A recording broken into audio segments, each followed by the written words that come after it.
Hey, Johnny, what are you rebelling against? What do you got? Outlaw biker films are a really interesting genre of movies. Now, the first film in this genre is the 1953 classic The Wild Ones, starring Marlon Brando. This movie really brought outlaw biker culture into the mainstream. The Wild Ones is widely considered the movie that launched this genre, which over the next 20 years really blew up with many great movies. But,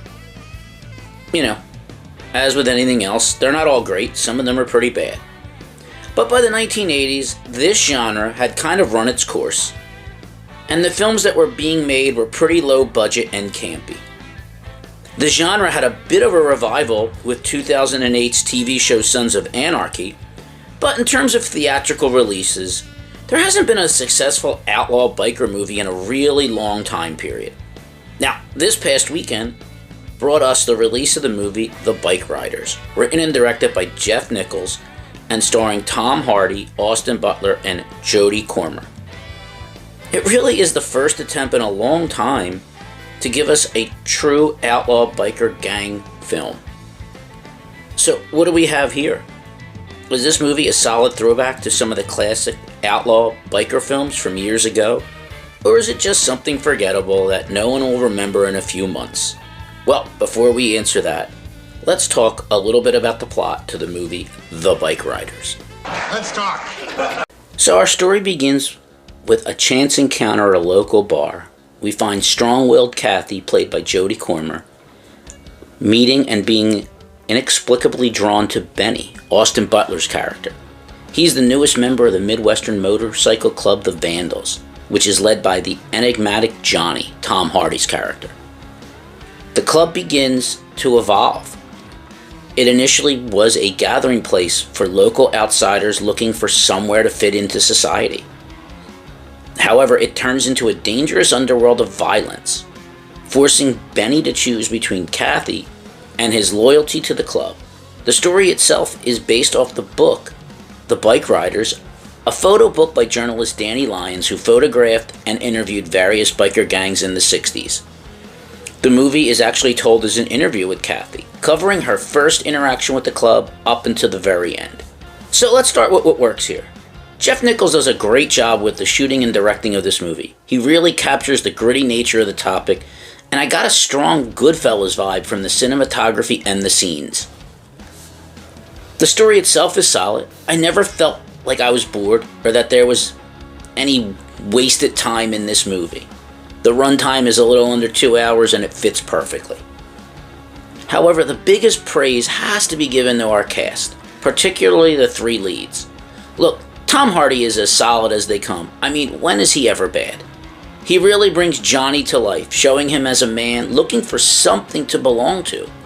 But as his creation grows and becomes something he cannot control, we see the change in him as he realizes he cannot escape what he created. Jodie Comer is brilliant as Kathy, the headstrong wife of Benny.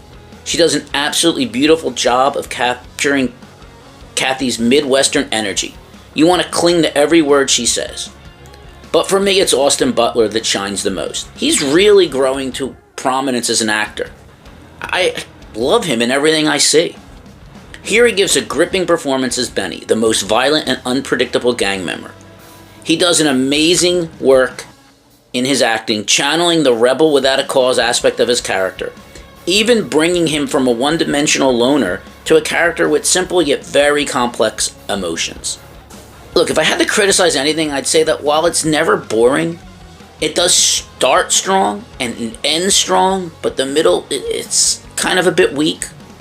It kind of, just kind of meanders at times.